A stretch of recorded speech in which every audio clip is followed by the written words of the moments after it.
Boa noite a todos. Sejam todos muito bem-vindos a essa casa de amor, de caridade e de cura, onde esses espíritos abnegados se achegam a nós só por amor, só por estar junto conosco, nos auxiliando em nossas dificuldades, nos dando aquela luzinha que precisávamos para resolver algum problema difícil. Sejam todos bem-vindos. Vocês estão me ouvindo bem aí atrás também? Então, hoje eu trouxe doutrina espírita, suas práticas e ferramentas. Que a gente sabe que a doutrina espírita, ela não é formada por dogmas, nós não temos cerimônias, não tem casamento, não tem batizado, mesmo porque não se trata de uma religião, é uma doutrina na qual tudo o que nós falamos hoje, amanhã pode mudar. Essa doutrina ela é baseada na filosofia, na ciência e no estudo dos espíritos. Nós que acreditamos na doutrina espírita, em primeiro lugar acreditamos na reencarnação.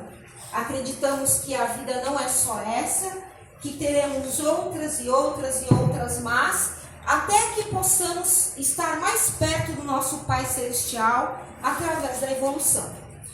Então, eu trouxe aqui as práticas e ferramentas que temos nessa doutrina para nos auxiliar no nosso dia a dia. Porque quando nós estudamos a doutrina espírita, a nossa vida não muda. O que muda é a forma como vemos as coisas. O que vai mudar é o prisma pelo qual você vai olhar a sua vida. Então vamos lá. Bem, a doutrina espírita, ela está baseada no Evangelho de Jesus. O Evangelho de Jesus, como numa outra vez eu já disse aqui, é o nosso manual de bem viver. Quem quer se dar bem, quem quer fazer as coisas certas, é só seguir o exemplo que Jesus nos deixou. A gente pode pensar, a vida é complicada, mas é tudo muito simples. Ele deixou para nós como o primeiro mandamento: amarás o Senhor teu Deus de todo o teu coração e de todo o teu espírito. E o segundo mandamento semelhante a esse é: amarás ao teu próximo como a ti mesmo, sem se excluir. Porque a pessoa que não se ama, ela não tem como dar amor a outra pessoa, né? Então, baseado nesse evangelho, é que nós vamos ter as lições morais das quais precisamos para fazer esses ajustes no nosso espírito. As lições de humildade, lições de amor, de caridade, de empatia com o próximo, todas essas lições que ele nos deixou. Aí, outra coisa também que faz parte das práticas do Espiritismo são as reuniões públicas, como essa que nós temos aqui, né? Nessa reunião pública é aonde nós esclarecemos os principais pontos da doutrina, aonde os espíritos abnegados, eles vêm até nós para soltar seus fluidos energéticos e de cura. Você vê, olha que legal, até parece a entrada aqui do nosso, não parece? E aí você vê as pessoas entrando e aí alguns espíritos que não são convidados ficando do lado de fora, né? É bem assim que acontece. A gente tem aqui um portal energético para que a nossa sessão não seja interrompida por espíritos que não foram convidados, tá? A reunião pública é a forma mais simples e direta de entrar em contato com os ensinamentos da doutrina espírita. É um convite para o conhecimento e o consolo também. Aí vamos falar de outra ferramenta, né? Nesse caso aqui podemos chamar de uma ferramenta, que é a água fluidificada. É essa água que nós sempre servimos para vocês durante as sessões públicas. A água fluidificada, ela vem com uma cura para vocês, para nós. E por mais que vocês pensem que não, todo mundo pega o copinho certo na hora que vai receber a água. Aí pode acontecer assim de olhar, nossa, mas só tem um pouquinho de água nesse copo. É porque o teu remédio é aquele. Nunca duvide, né? Eu vejo que tem gente às vezes que veio tão pouquinho. Não, mas é isso aí, a tua dose é essa. Porque antes de estarmos aqui, eles já vieram, já prepararam esse ambiente e eles sabem quem são as pessoas que virão e qual o remédio que elas estão precisando. A água fluidificada é a água normal acrescida de fluidos curadores. Em termos de espiritismo, entende-se por água fluidificada aquela em que fluidos medicamentosos são adicionados à água. É a água magnetizada por fluidos. Ainda tem mais uma explicação aqui. Como que é feita a fluidificação dessa água? O processo é invisível aos olhos mortais. Por isso, a confiança e a fé do paciente são partes essenciais para que o tratamento alcance o efeito desejado.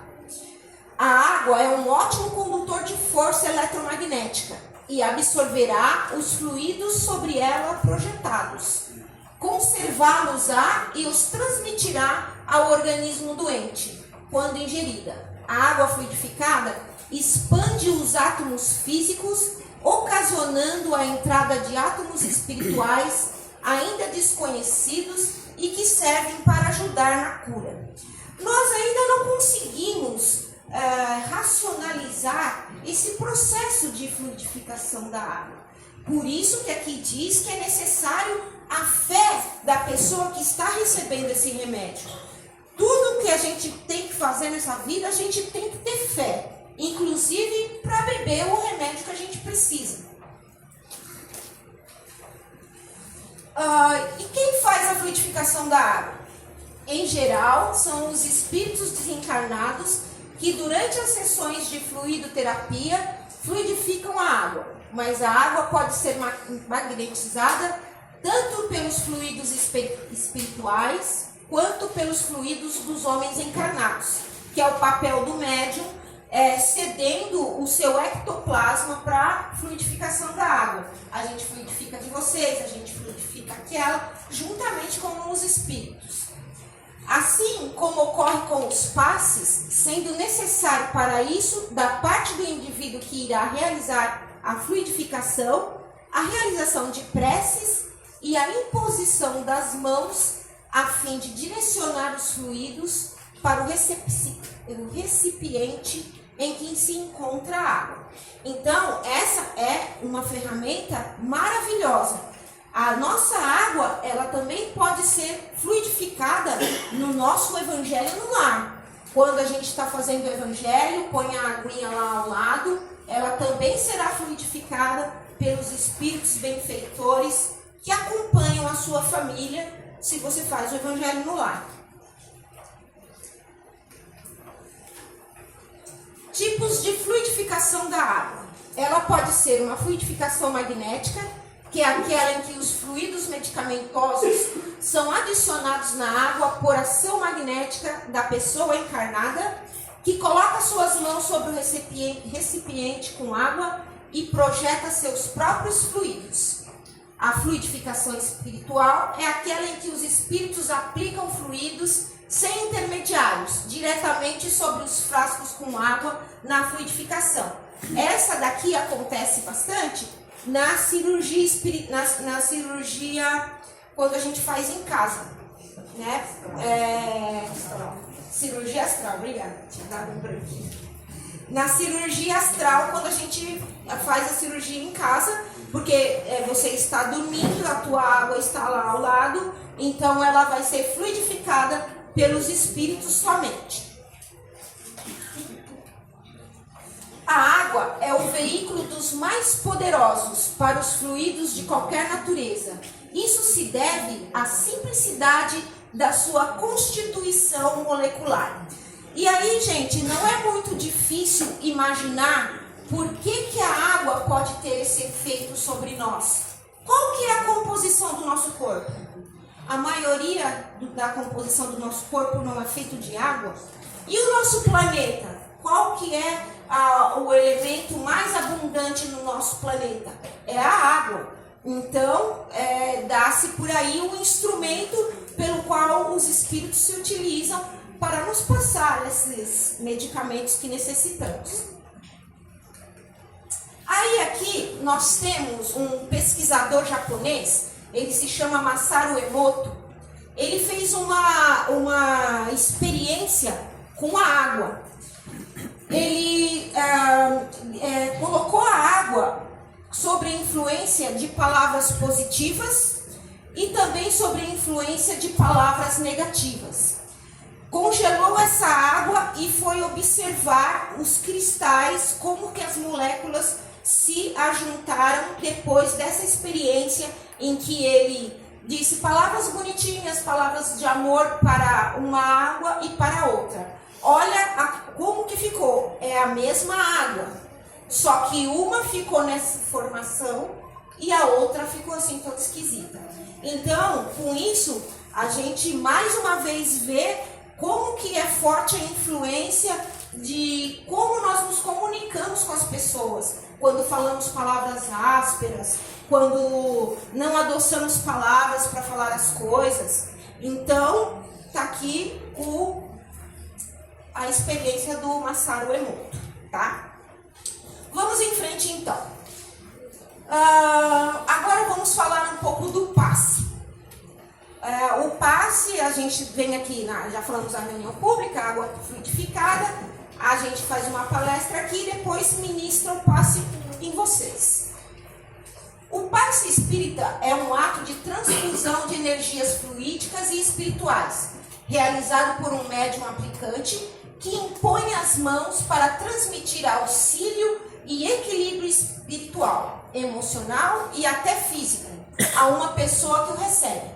Esse processo envolve a imposição de mãos, as orações e boas vibrações, e a atuação de espíritos superiores que auxiliam na doação e renovação de energias, sendo considerado um ato de amor e um ato de cura, mas que também exige a participação ativa da fé do receptor.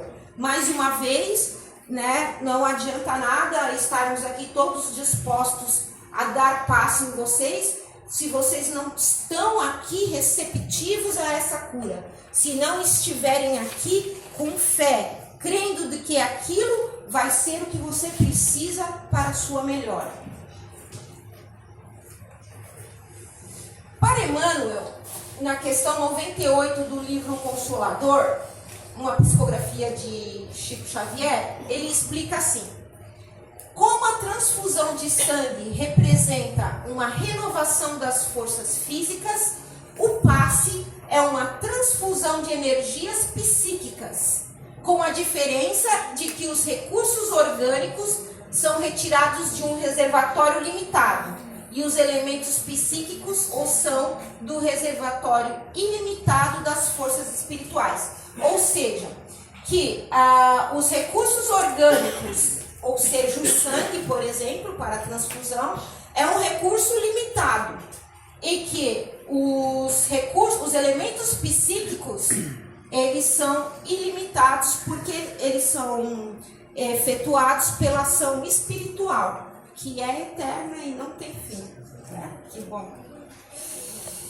Vamos lá. O passe e a água fluidificada têm algo em comum.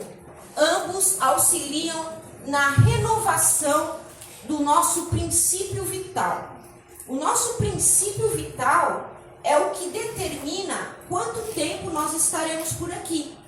Você tem uma quantidade X de energia vital para viver. Conforme a forma que você gasta, você pode estar consumindo-a de forma inadequada. E esses fluidos, eles vêm para fazer uma renovação nessa sua energia que pode estar, né, cansada, um pouco depauperada. Aqui é legal. Agora, bom, mas aqui é só para descontrair um pouquinho.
Leila, oh meu Deus, ela nem me escuta.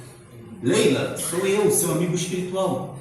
Ah, peraí, não tá vendo que eu tô aplicando passe aqui? Eu sou médio passista. Só se for passista de escola de samba, né, irmão? Pra que essa coreografia toda?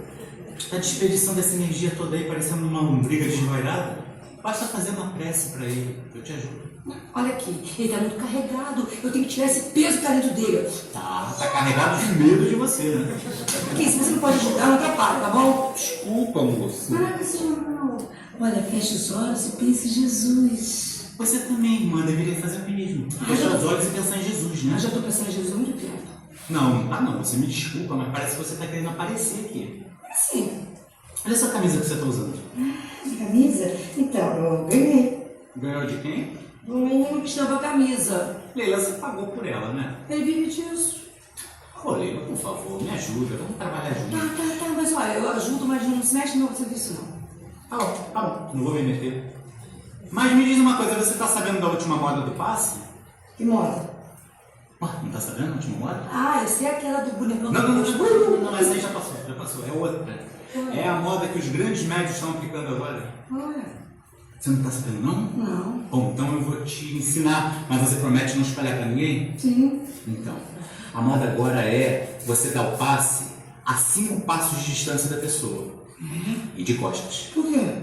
Bom, pensei que você soubesse, você é uma grande médium. Não sei. Mas então aplica do jeito que você sabe. Não sei, eu tava testando se você sabia o que você. Entendeu? Esperta, eu sou esperta. Eu ia até fazer agora. Peraí, eu vou começar agora. Então, peraí, deixa eu funcionar. Propícia, vai lá. 1, 2, 3, 4, 5. De costas. Já virar. Irmão, por favor, dá uma ajuda aqui. Dá aquele passo esse menino, Helena. Dá aquele passo esse menino, Helena. Dá aquele passo esse menino, Helena. Dá aquele passo esse menino, Helena. Dá aquele passo.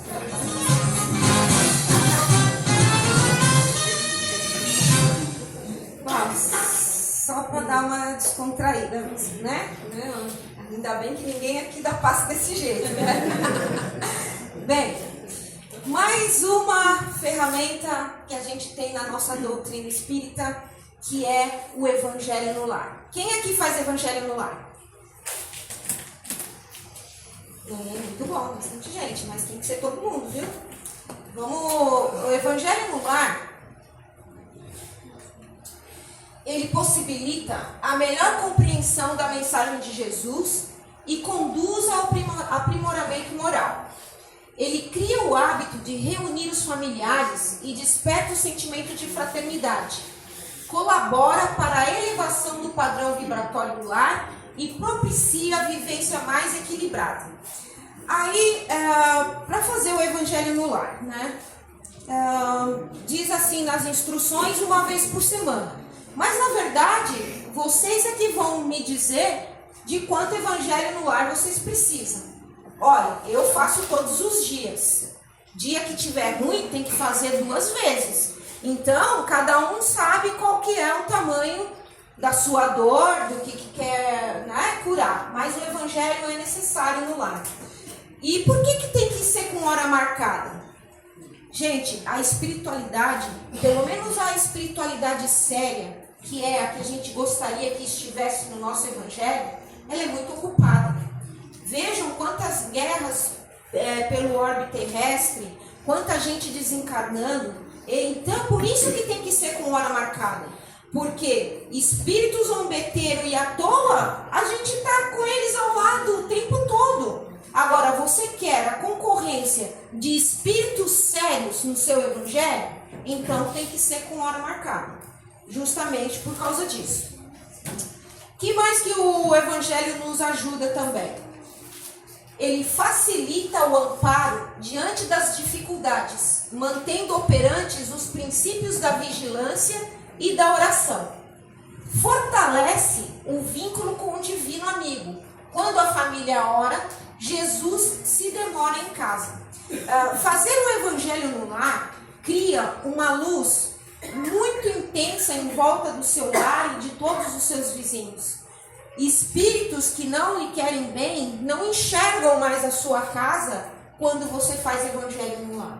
Não existe como penetrar, porque é tanta luz que é emanada quando fazemos o evangelho, que a sua casa fica praticamente invisível aos espíritos inferiores. Tá? E aí também o evangelho nos propicia nós orarmos, fazermos a nossa prece com a pureza da fé, da vontade, daquilo que necessitamos. Porque quando a gente faz o evangelho, a gente agradece e a gente também pede. E nessa hora de pedir, nessa hora de conversar com Deus, nós precisamos ter um coração leve, para uma oração pura, que venha de dentro de nós. Não uma oração assim, né? Assim não vai. Pai nosso que estás no céu, santificado seja o vosso nome, venha a nós o vosso reino, seja feita a vossa vontade, assim na terra como nos céus, para nós cada dia da hoje, perdoa a nossa ofensa, assim como nós perdoamos para quem nos tem ofendido, não deixe de cair em tentação, mas livrai do mal, amém. Oi. Quem é você, minha filha? Eu sou uma amiga espiritual sua. Eu quero fazer uma pergunta rápida. Que amiga espiritual? Como assim espírito? Eu estou te vendo? É porque você já dormiu. Mas isso não vem ao caso agora. Eu só quero saber uma coisa. Vem cá, eu tô sumindo. João, escuta, que eu não tenho muito tempo. Já você vai sair andando com a sua turminha e não vai mais me dar atenção. Peraí, que turminha é essa? Isso aqui é minha turminha? Uhum. Mas eu faço prece todas as noites, não era pra eu estar numa sintonia melhorzinha, não? Que isso, cara? Passa. É sobre isso que eu queria falar. Você estava fazendo uma prece? Mas não era uma prece? João, você não estava nem prestando atenção no que estava dizendo. Seu pensamento estava entre as que você está sentindo, por causa daquele feijão temperado demais. E a conta de luz que vem se amanhã. Eu também veio absurdo, tu viu, Preto? É, veio mesmo. Mas olha só, se você se propôs a fazer uma prece, faz uma prece.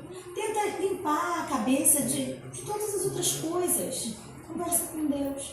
Isso. Mas eu não consigo fazer esse jeitão de prece que vocês fazem, não. Essas palavras rebuscadas. Sois vós, Senhor, todo Redentor, Cristo. Vocês não... Irmão, orar é entrar em conexão com o plano superior.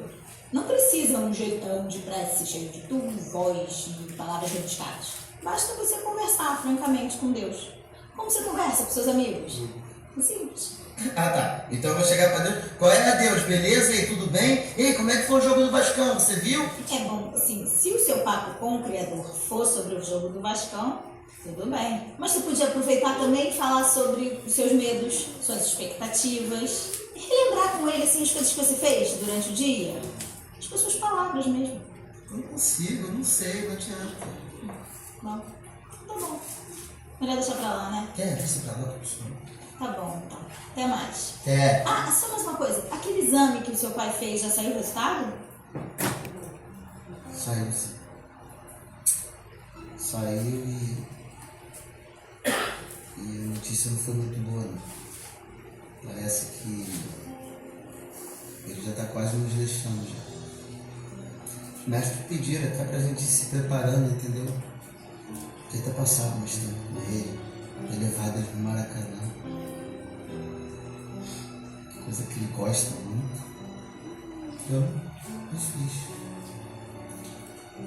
Peço a Deus para que ele possa me dar força, que ele possa me ensinar direitinho, entender o tempo dele. E de repente eu tenho certeza que mais para frente a gente pode até se encontrar, né? Isso é aquilo que todo mundo fala, né? Deus sabe de todas as coisas. Que assim seja. Que assim. Opa, peraí. Então o que eu fiz foi Uma bela prece. Que coisa fofa! Mas os obsessores não foram embora ainda. Obsessores? Imagina. Não, na verdade, desse grupo aí, esse é o mais atrasadinho. Claro, vascaínos.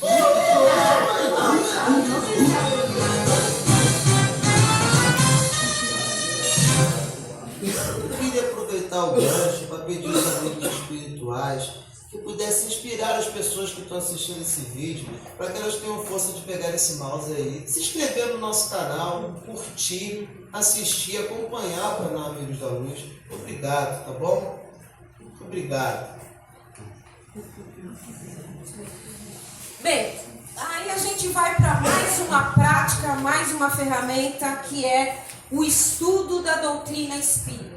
A gente está sempre incentivando vocês que escolham um curso. Ali naquele quadro tem todos os livros que nós estamos estudando no momento lá no Casarão.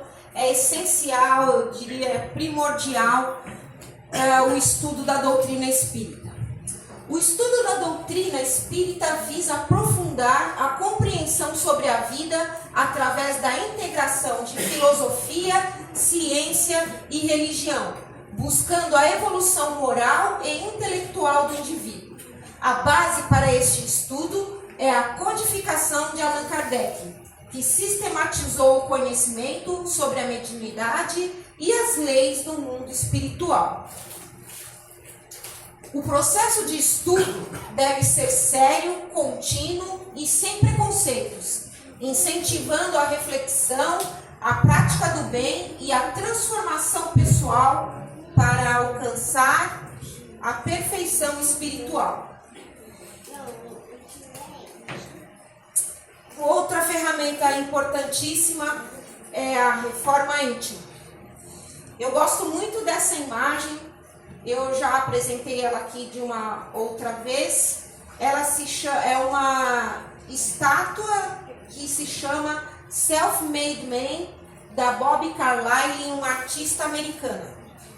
Se vocês observarem bem, nessa estátua, o homem mesmo está se esculpindo. É ele quem dá é ele que faz a lapidação, tirando-se da pedra. Essa imagem é muito legal para a gente associar aqui com reforma íntima. Por quê? Reformar-se, colocar o que falta. É isso que quer dizer reforma íntima. A reforma íntima é um processo espiritual e moral contínuo de autoconhecimento, autoanálise e transformação interior, central no espiritismo, que visa substituir vícios, fraquezas e instintos primitivos por virtudes e pela prática dos ensinamentos evangélicos. É uma jornada individual que se inicia no presente, moldando o caráter para a evolução espiritual e refletindo-se positivamente nas relações pessoais e na vivência de cada um.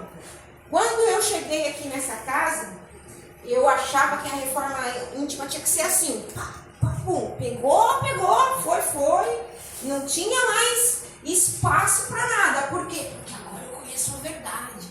Então, não posso mais, vacilar, vamos dizer assim. Mas, gente, a reforma íntima, ela pode começar por coisas pequenas. Não é fácil você chegar e reformar tudo de uma vez. Imagina a quantas existências nós estamos vindo para chegar nesse resultado de hoje.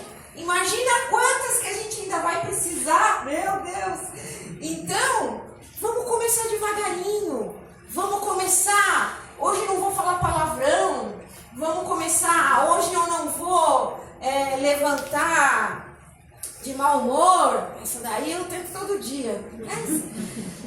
Paciência, um dia eu chego lá. Mas vamos começar devagar. Uma coisinha de cada vez. Cada melhora sendo comemorada. Sabe, gente, quando a gente, por exemplo, decide assim, não vou falar palavrão mais. Aí você fala assim, hoje eu não falei, mas eu pensei já uma dúzia de vezes. Mas já não tá falando, sabe? Já tá no pensamento, você já tá se policiando. Daqui a pouco, você nem pensa mais. É assim que acontece. Então, gente, deixa eu só ver aqui. Então, com essa palestra, eu quis trazer aqui para vocês as práticas e essas ferramentas que nós temos na doutrina e dizer para vocês que o que a gente tem de melhor nela é justamente esse ponto que eu deixei por último. É essa oportunidade que a gente tem todos os dias de fazer melhor, de fazer diferente, de ser melhor hoje do que a gente foi ontem. Essa é a parte mais bonita da doutrina espírita. Ela nos possibilita crescer, evoluir, sermos melhores. Então, para encerrar, eu tenho aqui um pensamento muito legal do Francisco Cândido Xavier, que diz muito a respeito disso, que é assim: quero nascer de novo cada dia que nasce. Quero ser outra vez novo, puro, cristalino. Quero lavar-me cada manhã do homem velho, da poeira velha, das palavras gastas, dos gestos rituais. Quero reviver a primeira manhã da criação, o primeiro abrir dos olhos para a vida. Quero que cada manhã a alma desabroche do sono como a rosa do botão e surja como a aurora do oceano ao sorriso dos teus lábios, ao gesto de tua mão. Quero me engrinaldar para a festa renovada com que cada dia nos convidas e desdobrar as asas como a águia em demanda do sol. Quero crer a cada nova aurora que esta é a definitiva, a do encontro com a felicidade, a da permanência assegurada, a de teu sim definitivo. Que assim seja, para a honra e para a glória de nosso Senhor Deus.